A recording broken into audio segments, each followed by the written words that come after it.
Bonne année 2023, je suis de retour et avant de débuter cette nouvelle vidéo, je vous souhaite tout d'abord une bonne année. J'espère qu'elle vous réservera de bonnes surprises et apportera tout ce que vous désirez. Mais surtout, je tenais à faire ce petit message pour vous remercier. La chaîne a atteint ses premiers 300 abonnés. Certains diront que ce n'est pas grand chose, mais pour moi c'est déjà énorme. Ça fait vraiment chaud au cœur de voir le soutien que vous m'apportez au travers de vos commentaires et de vos likes. Bref, je ne m'éternise pas plus. Qui dit nouvelle vidéo dit nouvelle histoire. Il est temps de passer aux choses sérieuses. Celle que l'on surnommait la Gégado est une meurtrière du 19e siècle qui empoisonnait ses victimes à l'arsenic. Tueuse dès l'âge de 20 ans, on compte plus d'une trentaine de victimes, dont des enfants en bas âge. Arrêtée et jugée pour ses crimes, elle sera condamnée à mort, puis guillotinée.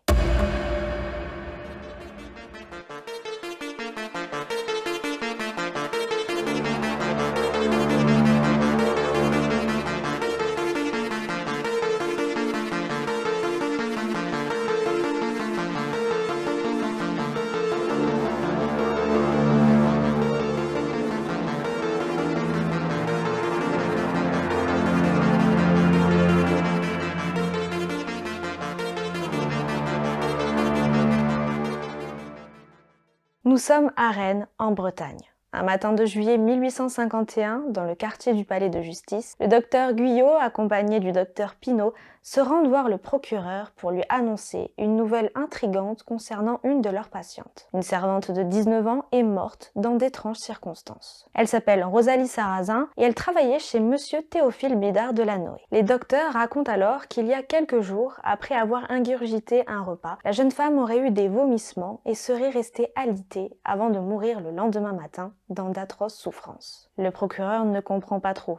Tout cela ressemble fortement à une maladie, rien de plus. C'est alors que les médecins vont titiller sa curiosité en lui annonçant que ce n'est pas la première fois qu'un tel événement se passe. En effet, quelques mois avant, dans la même maison, une autre servante du nom de Rose Tessier est morte, elle aussi, dans les mêmes circonstances. Les médecins diront qu'ils soupçonnent une possible ingestion d'une substance irritante et toxique. Le terme d'empoisonnement arrive très vite au sein de la discussion et le procureur ne comprend pas pourquoi les deux comparses ne l'ont pas alerté dès la première mort. La raison est simple, il n'avait personne à accuser.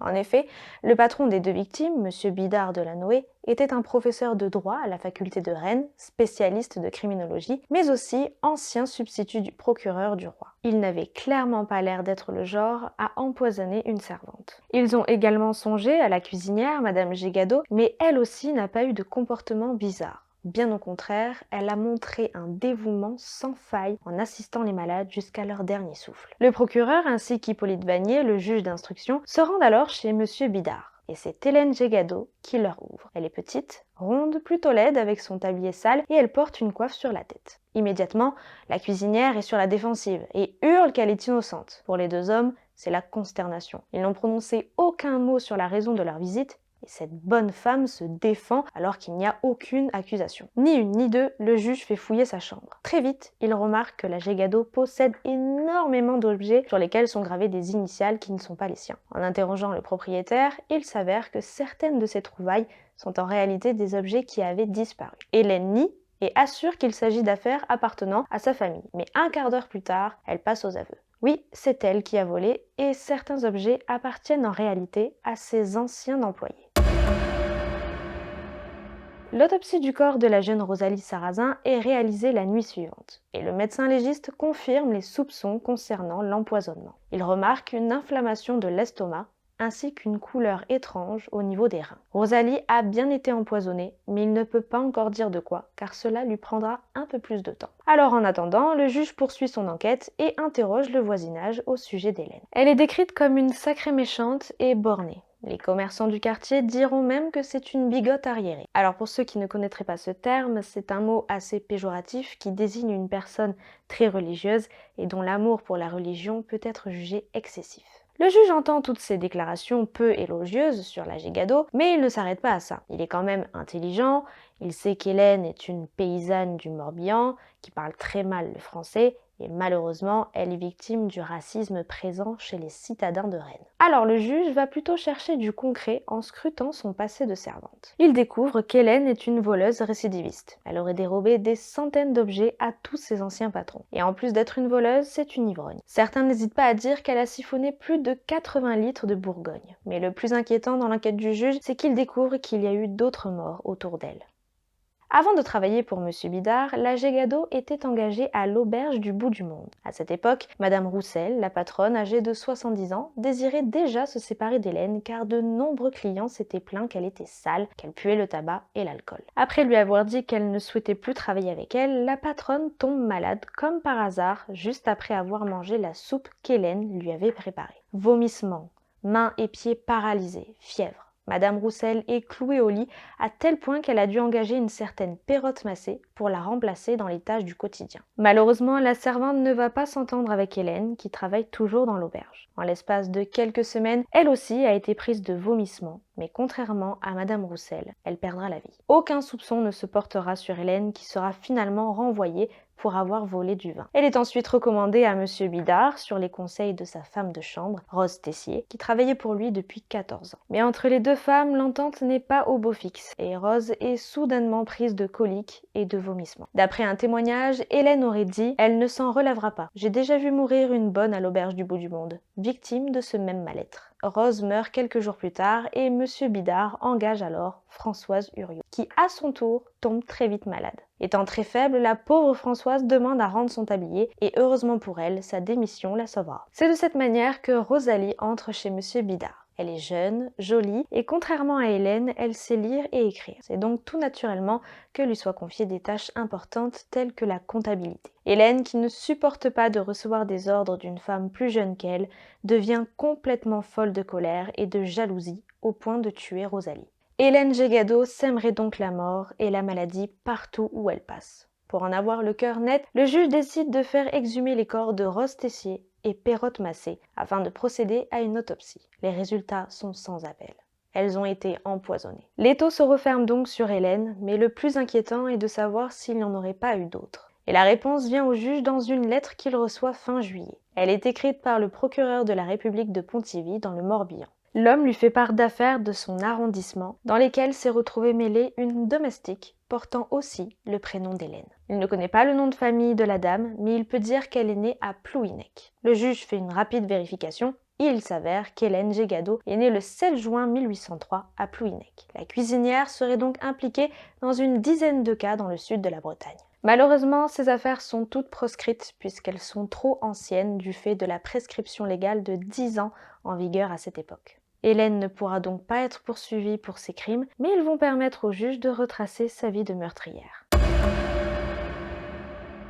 Née dans une famille de cultivateurs pauvres, Hélène, surnommée Fleur de Tonnerre, perd sa mère à l'âge de 7 ans. Son père la confie alors à ses tantes qui la placeront comme bonne dans un presbytère de Beuvry, dans le Morbihan. N'allant pas à l'école, Hélène ne sait ni lire ni écrire, mais elle fait la connaissance d'Eugénie Le Molgern qui l'aurait initiée à l'usage des plantes. Quelque temps plus tard, elle est domestique à Séglian chez le curé Conan. Elle tente pour la première fois d'empoisonner une autre domestique âgée de 14 ans avec des graines de chanvre. La malheureuse souffre d'un bon mal de ventre mais survit et accuse Hélène qui sera renvoyée par le curé qui voulait éviter tout problème. Elle retrouve très vite du travail au presbytère de Drogo à Guernes, où travaille sa sœur Anna. Elle a alors 20 ans et ce nouveau poste signe pour Hélène le début de ses assassinats. 4 mois plus tard, 6 personnes trouvent la mort. Le curé ainsi que ses parents, sa nièce de 7 ans et sa tante. Mais Hélène va également tuer sa propre sœur, Anna. Restée au chevet des victimes, elle est la seule survivante, mais aucun soupçon ne se porte sur elle. Il faut dire qu'à cette époque, la mortalité est élevée en Bretagne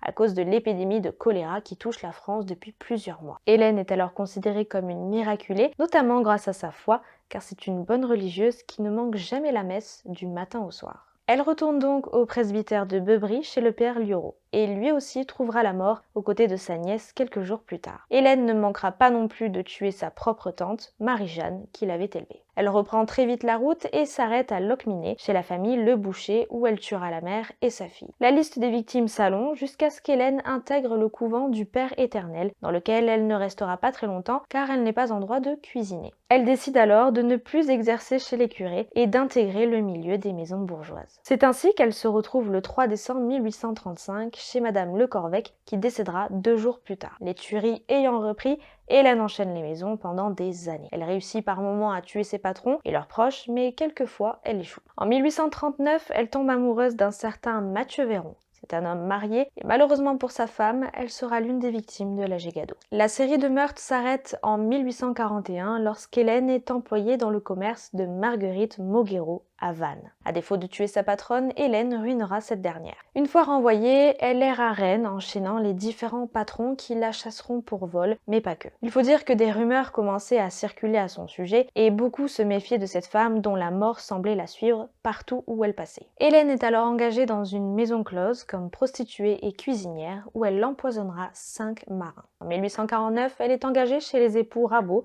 où elle tuera leur fils de 9 ans, puis en 1850 chez les Ozanne où elle tuera également leur fils Joseph, âgé de 5 ans, avant de finir chez les Roussel, puis chez Monsieur Bidard de Lannoy. Voilà un rapide résumé de 18 années de tuerie.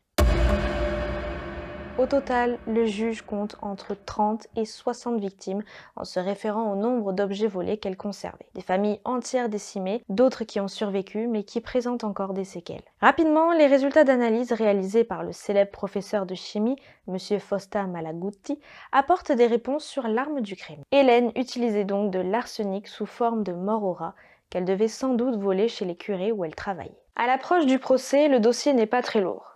Il n'y a pas d'aveu puisqu'Hélène crie son innocence, pas de preuves parce qu'on n'a pas retrouvé de poison ni sur Hélène ni dans sa chambre, mais surtout il n'y a pas de mobile. Quelle aurait été la raison de cette tuerie? À l'époque, l'arsenic avait pour surnom la poudre à l'héritage, car la plupart s'en servaient afin de toucher le pactole familial. Mais Hélène n'avait rien à hériter, c'était la cuisinière. Elle n'était pas mariée et n'avait aucun lien avec qui que ce soit. À cette époque, les experts font ce qu'ils peuvent, mais ils n'ont aucune certitude. Ce qui laisse une porte de secours pour la défense qui pourra toujours avancer que tous ces gens sont malheureusement morts du choléra ou de la fièvre typhoïde puisque les symptômes sont les mêmes. En résumé, le dossier est tellement maigre que la Gégado a peut-être une chance de s'en sortir. Le procès s'ouvre le 6 décembre 1851 devant la cour d'assises de Rennes. L'affaire aurait pu avoir un retentissement national, mais le coup d'État du 2 décembre de Napoléon III, mettant fin à la Deuxième République, éclipse un petit peu le procès. L'avocat général Guillou, ancien député et président du Conseil général du Morbihan,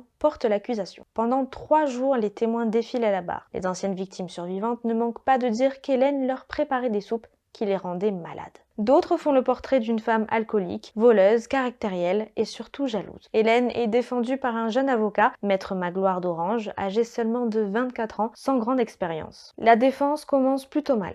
Le principal témoin en faveur d'Hélène, le docteur Baudin, qui était censé remettre en question les expertises, est mort 3 jours avant le procès. La situation ne s'arrange pas puisque le témoin chimiste Raspail, qui devait lui aussi contester les expertises, est quant à lui en prison depuis le coup d'État. Il ne reste donc que 2 témoins pour Hélène. 2 médecins censés l'aider à plaider la folie. Sauf qu'encore une fois, la malchance va s'acharner sur l'accusé. Le premier médecin ne l'aide pas beaucoup en affirmant devant tout le monde qu'elle n'est pas malade mentale, mais que ses actes relèvent de la monstruosité. D'ailleurs, certains la comparent même à Lankou, un personnage de la mythologie populaire de la Basse-Bretagne, qui est décrit comme le serviteur de la mort qui se déplace de village en village avec sa charrette grinçante et qui vient chercher les âmes. Hélène devient alors l'incarnation de ce monstre aux yeux de tous, car partout où elle allait, la mort la suivait. Le deuxième médecin enfonce le clou en avouant qu'il n'a pas eu le temps d'examiner l'accusé, mais qu'en se rapportant aux faits qui lui sont connus, il tient Hélène pour intelligente mais totalement dénuée de sens moral. Bref, vous l'aurez compris, les chances de faire pencher la balance en faveur d'Hélène, malgré l'absence de preuves et d'aveux, viennent de s'éteindre. 17 chefs d'accusation sont dressés. 11 pour vol et 6 pour empoisonnement. L'avocat général réclame la mort. Le 14 décembre 1851, après 1h15 de délibération, Hélène est condamnée à mort pour 3 meurtres, 3 tentatives et 11 vols domestiques. Son avocat demande une grâce à Napoléon III qui lui est rejeté. Le 26 février 1852, à 6h30, Hélène subit la fatale toilette qui consiste à couper les cheveux, le col et tout ce qui gêne pour dégager le cou. Elle est conduite sur le champ de Mars, à Rennes, où aura lieu l'exécution devant des milliers de personnes. Il est 7h du matin quand Hélène perd la vie.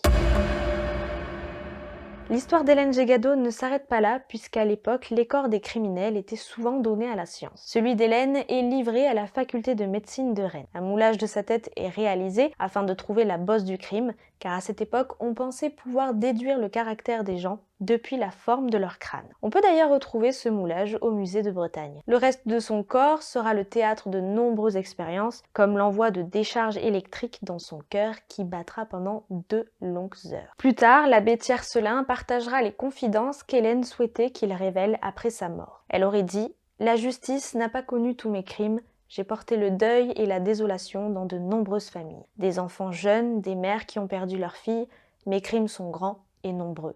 Je demande à Dieu pardon et miséricorde. » Elle n'a jamais dit pourquoi elle avait commis de telles atrocités. L'histoire d'Hélène a fait l'objet de nombreuses œuvres, des chansons en langue bretonne, des biographies romancées, des films et documentaires, mais le plus surprenant, c'est que depuis 2010, le célèbre chocolatier Durand propose un gâteau baptisé Arsenic et vieille dentelle, inspiré de l'affaire Gégado. C'est une sorte de galette tendre qui contient de l'angélique confite et dont la couleur verte évoque celle de l'arsenic. Une recette donc bien bretonne, sans l'arsenic bien évidemment, au prix de 13,50 € que je ne me risquerai pas à goûter. Cette vidéo est maintenant terminée, je vous laisse me dire en commentaire ce que vous avez pensé de cette affaire. Je vous invite également à soutenir la chaîne en vous abonnant si ce n'est pas déjà fait et à lâcher votre meilleur pouce bleu. Je vous souhaite une nouvelle fois une bonne année, une excellente semaine et je vous dis à très vite pour un nouveau scène d'horreur.